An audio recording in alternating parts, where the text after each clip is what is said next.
dear beloved, Boss Mike, Cervera.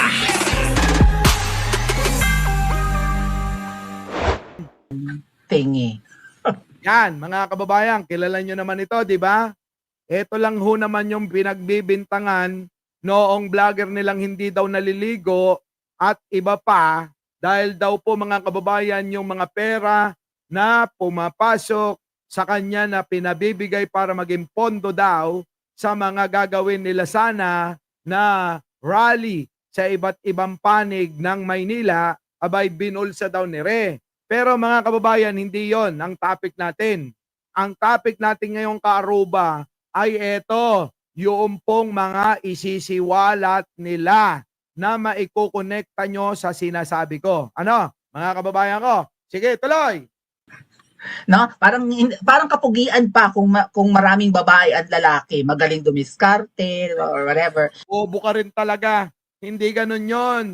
Mas nakakapogi, mga kababayan, sa lalaki, yung faithful ka sa isang babae. Yun yung nakakapogi. Hindi yung may babae ka, marami kang babae. Ano nakakaganda ron? Engot ka ba? Eh kung isa sa babae niya yung kapatid mo, payag ka? Ganyan mag-isip yung mga DDS, mga tatanga-tanga. Ano? Ito, pakinggan nyo. Ito na. Kabigat yung criticism kapag yung lalaki yung may affair. Pero kapag kababae ang nalaman na may ibang lalaki, dahil immoral agad ang tingin. Puta, pokpok. Nakita nyo mga kababayan, yan na ho yung pinatutungkulan nila. Ginigera na nila ho itong isang betka ni Digong. Opo, pasimple nilang binabanatan ng binabanatan. Sabi immoral, puta, pokpok. Ganun po yung sinasabi ron. Grabe, no? Tuloy. Makati, malandi, right? Grabe. Very very masochistic. Yeah. Masochistic tuloy. May term dyan, hindi masochistic. Very, parang pro-men ang ating kultura sa Pilipinas. Is that right? Parang ganun. Hindi naman. Kayo lang nag-iisip niyan. Hindi rin katanggap-tanggap mga kababayan kapag ka ang lalaki may asawa tapos may kabit pa. Hindi po tanggap ng lipunan yan, kayo lang nagsasabi. Ang sinasabi mo, parang ganire, para bang mas okay lang, mas gwapo ang tingin ng mga tao kapag ka ang lalaki, marami babae, hindi yun, mali yun. Unang-una ang naapektuhan mga kababayan kapag ka ganon, ay yung mga bata, mga anak na nadadamay sa katarantaduhan ni Digong. Nakita nyo ang epekto, wag na tayong lumayo. Tignan nyo naman ang naging ugali ni Sara, ni Pulong at Nino, ni Baste at ni Kitty. Tignan nyo na lang kung yan po ay maganda ang kinalakihan nila. Kayo ho makakapagsabi kung maganda ang kinalakihan at kung nagabayan ng tama ng mga magulang, etong mga taong tinukoy ko, nabanggit ko. Di po ba? Makikita nyo tignan nyo pagsasalita, tignan nyo mga ginagawa, tignan nyo si Baste, si Pulong, si Sara, si Kitty, pati yung pagmamariwana, pinopost pa. So, ibig sabihin, mga kababayan, hindi talaga okay kasi marami ho yung mga naapektuhan. Nagets nyo? Tuloy. Noon? I don't know kung anong tawag doon. Masculine thingy. No? Parang kapugian pa kung maraming babae at lalaki, magaling dumiskarte or whatever. Pero kapag ang babae ang may ibang kalaguyo, dahil talagang immoral kang tao. No? Kasumpa-sumpa. So anyway, bago natin and then also pag-usapan natin itong mga pumipiyok na ngayon. Dahil nagbanta si Miss Maharlika, ibubuking inaagahan nila yun ngayon itong mga alipores di umano ni Viva Hot Babe. Ayan mga kababayan, yan na Ito daw alipores ni Viva Hot Babes. Kasi talaga namang maganda. Oo, makinis. Oo, sexy. Mistisa mga kababayan Itong sinasabi nila nitong nabansagang magnanakaw daw ng pondo. Opo, mga DDS din naman na nagsabi. Ito daw po mga kababayan, itong si Viva at Babes. Nako, grabe. Yan po yun, Yan po yun, tinutukoy na babae na isang betka daw ni Duterte.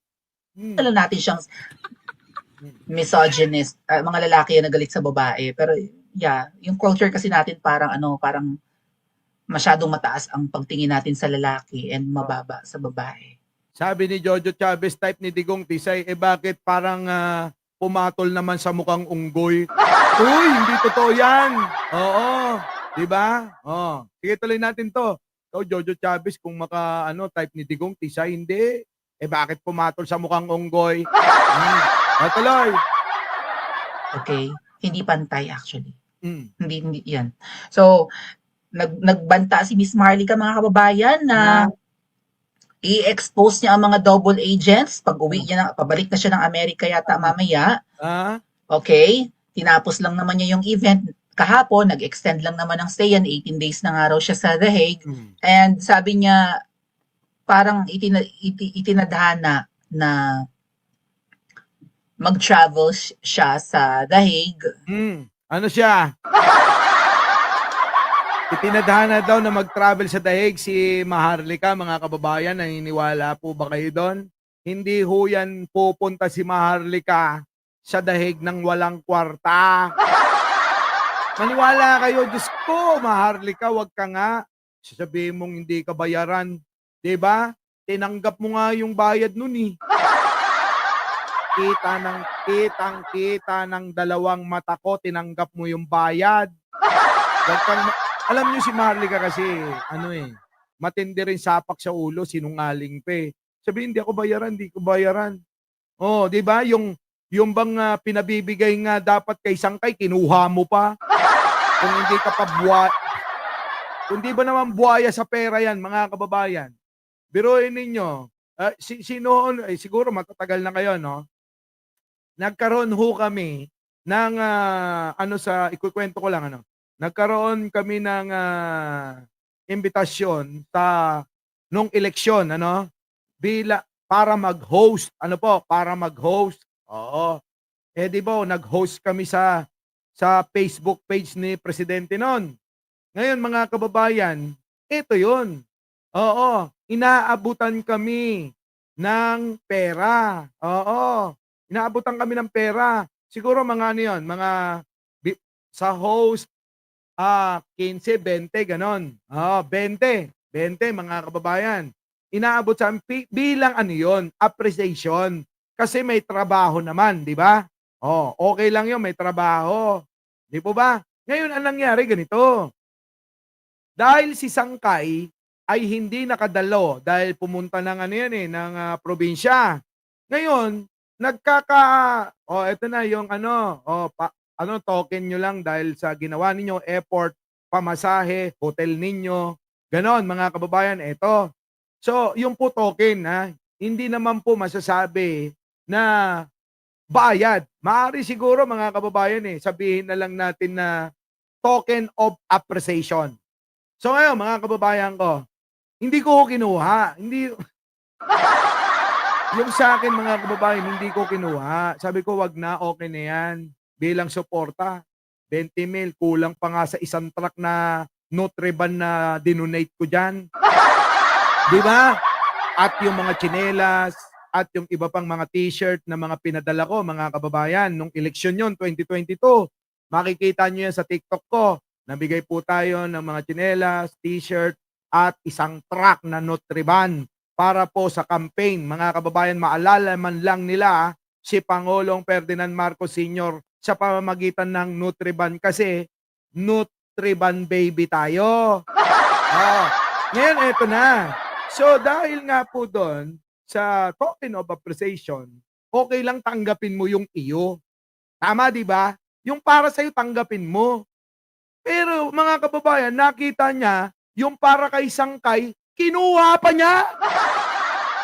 Di po bang kapal ng mukha, hindi naman para sa'yo, kinuha mo. Kasi si Sangkay daw wala naman. Kaya kanya na lang.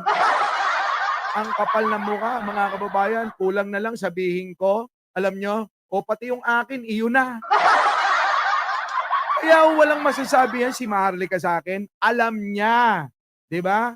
Alam niya na nakita niya pera na hindi ko tinanggap. Ganun ho mga kababayan. Oo, antindi. Biruin mo yung para kay Sangkay, ha? Kinuha niya. Hindi naman para sa kanya 'yon. Oh, 'di ba? Oh. Ngayon alam niyo na, ha? Oh, sige, ito na. Tuloy na natin 'tong palabas ng mga DDS na 'to. Kasi kine-question niya, ano ba 'tong pinagagawa ko, nagsasayang ako ng pera, yada Hmm. yada. Pero yun nga, may mga nadi-discover siya, may mga na-uncover siya na mga eksena, at kung hindi siya pumunta ng dahig, hindi niya malalaman kung sino itong mga Judas. Yan, mga kababayan. Eto na naman, nagmamagaling na naman siya. Judas daw, mga kababayan. Pero, ang pumupondo sa dahig po ay etong tinutukoy nila. Nagigets niyo po ba? Ang tinutukoy nila ay yung mismong tao na pumupondo sa dahig para magtipon-tipon yung mga OFW. Siya yung pumupondo ng sound system, ng mga organizer, at ng mga pagkain, ganun, magastos doon. Mga kababayan, alam nyo naman yan. Siyempre, Europe, iba ang presyo ng mga bilihin dyan. Ngayon ito, mga kababayan ko, ang nangyayari. Ito po ngayong babae na to, dahil sa gigil ng isang betka na kinakampihan ni Maharlika, binibintang ngayon, nakakampi naman ngayon ni First Lady. Paano mo naman masasabi, Maharlika? Nakakampi ni First Lady yan kung gumagastos ng kwarta para dyan sa event nyo, dyan sa dahig. Di ba? Isipin mo nga maigi. Nagigets nyo po ba, mga kababayan ko? Nagigets nyo? Yun, mga kababayan. Suwapang ganit sa pera. Mga kababayan, kahit itanong nyo sa kanya tanong nyo sa kanya, hindi makakasagot yan. Kitang-kita ng dalawang mata ko. Di ba? So ngayon, mga kababayan ko, itong babae na ito, mamaya bibigyan ko na lang kayo ng clue, ano? Eto, mga kababayan ko. Ang nangyayari ngayon, mula nang pumunta ng dahig, etong si Maharlika, at bigla-bigla, mga kababayan, na biglang nagsasalita siya at binabanatan na nila etong babae na maganda, sexy, mahaba ang buhok. Dahil yung isang bet ka na pinakapangit sa kanila. Eto, mga kababayan, itong bet ka ng pinakapangit. Yung pangit, ganon. Yung pangit. Yung kailangan yung bunga magparitoke na ng buong muka para malayo sa muka ng ina. Nasusundan niyo po ba, mga kababayan? Nasusundan niyo? Yun. Ngayon, eto, mga kababayan ko, grabe. Mula nun, eto na si Maharlika, umaatake na ng umaatake. Ang atake niya, sinisira mo ang pamilya ng Duterte. Bakit? Kailan pa ba, sabi ko nga kailan ba nabuo pa ang pamilya ni Duterte? Matagal naman ng panahon na wasak na talaga, di ba? So ngayon, eto na, mga kababayan. Eto na. Ang nangyayari ngayon, banatan na sila ng banatan. Sige, tuloy natin si Maui para mas maintindihan nyo. Gusto nyo, bigyan ko kayo ng clue? Bigyan ko kayo ng clue. Pinakilala ni Robin Padilla sa isang speech ni Robin Padilla sa daig. Tinawag yung pangalan. Sabi niya, nandito si Ma'am Ma'am, huwag ka mahiya, tayo ka. Ewan ko kung napanood nyo yun, Napanood nyo ba yun? Paloy. or double agents, nakakaloka. Hindi ko rin ina-anticipate mga kababayan na si Viva Hot Babe ay isa sa mga ahas. Okay, kung hindi pa ni Miss Maharlika binuking. So, Kita nyo, ahas na ho. Ahas na ho ngayon ang tawag nila dito sa isang betka porque mga kababayan, ito ho talaga ang pinagseselosan ng matindi sa lahat ng mga babae ni Digong, mga kababayan. Ito talaga ang sobra-sobra na pinagseselosan netong pinakapangit.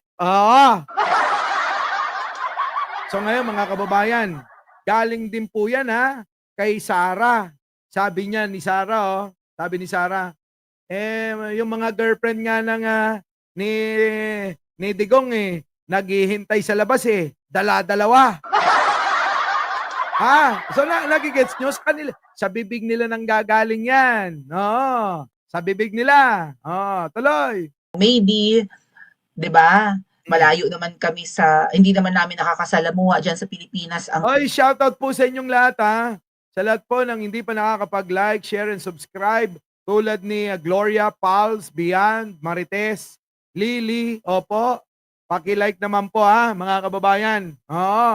Sa mga gusto na i-booking natin kung sino itong tinutukoy nila.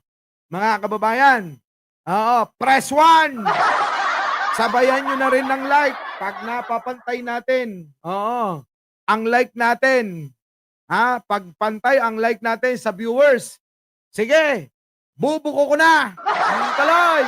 mga double agents, ang mga taong dikit kay Pangulong Duterte, hindi namin naobserbahan ang kanilang kilos at galaw, pananalita. Personally, si Miss Maharlika ay ganun din, nasa US, pero nung nag-travel siya sa The Hague, naobserbahan niya ang mga galawan nitong mga dikit na dikit kay PRRD. And from there, Dikit na dikit kay PRRD daw mga kababayan I-note nyo yung mga yan.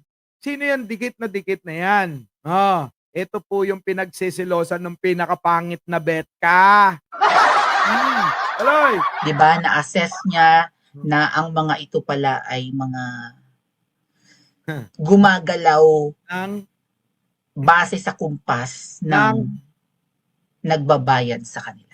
yan mga kababayan. Kita nyo? Di maliwanag na ho na bayaran talaga sila. Di po ba? Maliwanag na bayaran talaga sila alam mo naman yan ni Maui Tuloy. So kaya naman ang katanungan natin mga kababayan ay kaninong team kayo? Kaninong team daw kayo? Kay Betka number 1 o sa pinakapangit na Betka? Yay! Grabe! Our beloved Boss Mike!